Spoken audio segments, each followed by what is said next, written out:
Coucou les amis. Eh bien bonjour à tous, et bien là on va partir pour un semis de pois en pleine terre et sous tunnel. Et le tunnel, je rappelle qu'il a été monté il y a une dizaine de jours. Donc le sol est, on va dire, échoui, on va dire, hein, plus sec. Et depuis une dizaine de jours, bon, on a eu quelques journées avec des températures négatives le matin. Ça n'a pas descendu très bas, -2, grand maximum -2. Ouais. Parce que nous on est quand même en bord de mer, donc on a quand même moins froid que dans l'intérieur des terres. Donc je vais pouvoir commencer à faire mes semis de pois. Voilà, donc habituellement je fais mes pois en godet. Les godets je les mets sous la serre. Mais je commençais à prendre l'habitude de refaire du jardinage comme si j'avais pas de serre. Bien sûr, il y aura toujours des passages pour les serres aussi. Hein. J'expliquerai toujours pour ceux qui ont des serres. Pour vous, vous faites comme ça. Voilà, comme ça. D'autant plus que comme ça, je pourrais démontrer en même temps qu'une serre dans un jardin n'est pas obligatoire. C'est un plus, mais c'est pas obligatoire. On a cultivé pendant des années sans serre. On a vraiment pensé à une serre, c'est quand on a commencé à faire de la collection de tomates. Même un petit peu avant. Hein. Un petit peu avant, oui. Alors, parce qu'ici, en Pas-de-Calais, avant, c'était beaucoup plus humide, ça pleuvait tout le temps. Hein. Mais depuis une dizaine d'années, on peut faire de la tomate dehors aussi, sans problème. Ça arrive qu'il y a du mildiou. Ah oui, bien sûr. Ça arrive, hein, comme en 21, il n'a pas arrêté de pleuvoir. Mais je crois que ça a été un peu partout pareil, il n'y a pas que nous. D'ailleurs, même dans la deuxième serre, j'avais eu le mildiou. Alors, pas le brouillard, on voyait le brouillard rentrer dans... Oui, on voyait le brouillard rentrer dans la serre. Ah, c'était horrible. C'était horrible, oui. Ouais. Mauvaise année. Hein. Ah, très. L'année dernière, on peut même faire pousser des melons dehors si on aurait voulu, parce qu'on avait des 30-35 degrés. Ça a duré plus d'un mois et demi, 2 mois. Donc voilà, tant que le climat commence à changer un peu. Mais mes pois sous tunnel, je dirais, la première fois que j'ai fait sous tunnel mes pois en janvier, et je devais avoir 19 ans. Donc c'était avant-hier.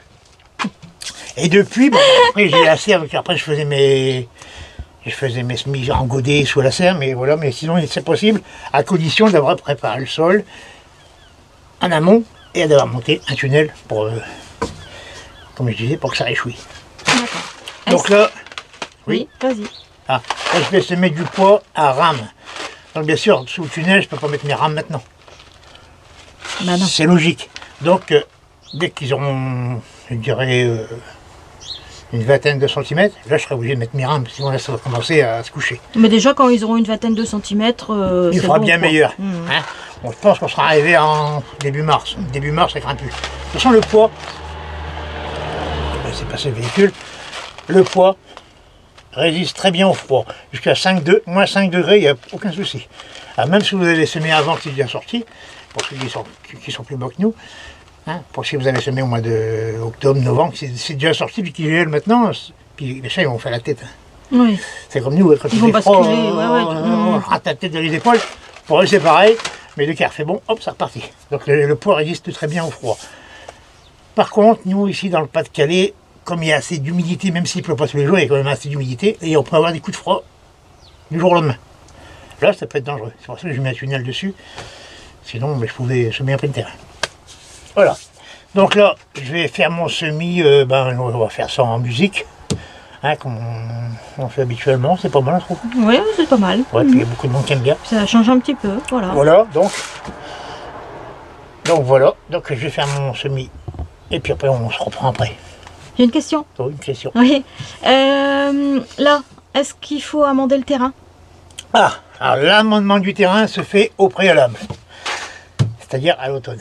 Hein. Ah, d'accord. Automne, Donc là, on fait les semis de pois, on met rien. mon terrain a été amendé. Il est prêt, Voilà. d'accord, c'est bon. Avant de monter mon tunnel, j'ai passé le coup de grelinette pour bien tout mélanger. Voilà, c'est prêt franchement. D'autant plus que le pois n'est pas gourmand. Au contraire, lui, il va capter c'est un capteur d'azote en fait. Hein. D'accord. Et puis quand on remplacera la culture, on n'arrachera pas les racines, on les laissera dans le sol. On laisse, oui. On coupera. Comme et souvent, je mets du chou après. Ouais, comme les haricots verts et tout ça, on Voilà. coupe. Souvent, je prends du chou après mes pois. Ça, mais il y a de l'azote pour le chou. Ou des salades. Enfin, tout ce qui a un feuillage, il faut de l'azote. Ok. Pas trop, parce que si vous mettez trop d'azote, ça fait une tige. Et ça fait une fleur. Et c'est pas ce qu'il faut. C'est pas ce qu'il y a de mieux. On y va? Voilà, on y va. Allez, on est parti.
Ah voilà, ça va vite, hein.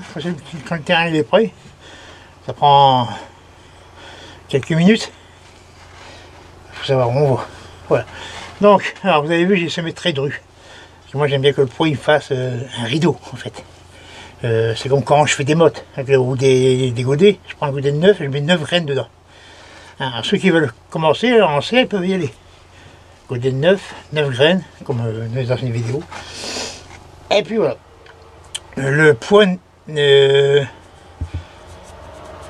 pas gêné par un sursemis, c'est-à-dire un semis de rue. Au contraire, plus vous allez le semer de rue, plus il va pousser bien rempli. Hein, pour pas avoir un poids par-ci par-là, qui va vous donner deux fois rien. Là, j'aurai un beau mur de poids qui fera son poids, j'espère. Ah bah espérons. Hein. Voilà, puis ben, après, ben, dessus, un voile P17 pour garder un peu de chaleur. Là, j'étais à 9 degrés à 10 h du matin dans le sous-tunnel. C'est idéal pour du poids. Voilà.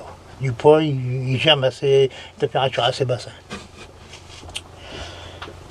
Ben voilà, bien bon sûr, toujours après semis.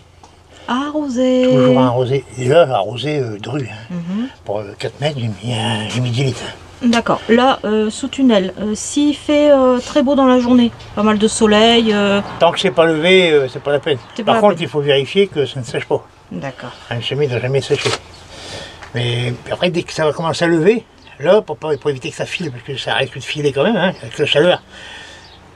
Ce qui gêne les plantes quand ça sort, c'est qu'ils ont chaud et souvent pas assez de lumière. Il faut que le taux de luminosité corresponde à la température. On n'est pas à un millième de degré près. Hein. Non, non, bien sûr. Voilà, c'est pour ça que souvent on met des semis à lever à la maison. Hein, donc ils ont 18, 19, 20 degrés. Oui, mais ils ont 7 heures de soleil. Enfin, 7 heures de lumière ou 8 heures de lumière. C'est pas assez suffisant. Donc ben, eux, ça cherche. Ça va chercher. Voilà. Donc j'ai pas rajouté de fumier de ferme parce que ça n'a pas besoin. Hein, le sol il est prêt, j'ai abondé avec du compost. Donc c'est suffisant pour des pois. Et puis voilà, on n'a plus qu'à attendre que ça lève. D'accord. Voilà, donc c'est du pois à rame, mais c'est pareil pour le pois nain. Hein, le pois nain aussi, vous pouvez le semer à cette époque-ci. Bien sûr. Souvent on dit pois lisse avant, le pois ridé après. J'ai jamais fait attention à ça, j'ai mis les variétés que je voulais, lisse ou pas lisse. Tout à fait. Oh, comme on dit, lisse ou pas lisse. Du moment qu'on fait rien de mal, on n'a rien à craindre. Voilà, donc les rames, bien sûr, il faudra penser à les tutorer assez haut. Hein, ça peut monter jusqu'à 2 mètres, voire 2 mètres 50. Oui. Si vous arrivez à 1,80 m, c'est déjà bien. Comme ça, ben, après, ben, ça va tapisser. Hein, et puis le poids, ce qu'on appelle le poids nain, c'est-à-dire que ceux qui ne montent pas très haut, vous pouvez quand même y aller à 1 mètre. On suture quand même. Voilà, ça monte quand même. Ils disent 40, 60, mais souvent le 1 mètre.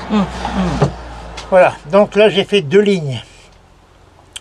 Je ne fais jamais 3 lignes côte à côte comme ça, parce que souvent le rang du milieu ne donne presque rien. Hein? Si vous voulez faire 3 rangs, par contre il faut espacer beaucoup plus. Là j'ai mis 40 regarde. Un 40 c'est suffisant. Après je mettrai mes rames. Mais si vous mettez 3 rangs, ben, vous mettez au moins 60, 70 entre les lignes.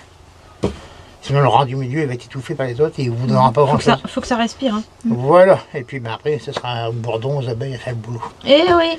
Et ouais, là aussi, ils vont devoir être utiles au jardin. Actif. Très actifs. On est bon, Jaco? Ceci dit, ouais, on est bon. On vous dit à très bientôt. Voilà. À bientôt. Bon jardinage à tous. Ah.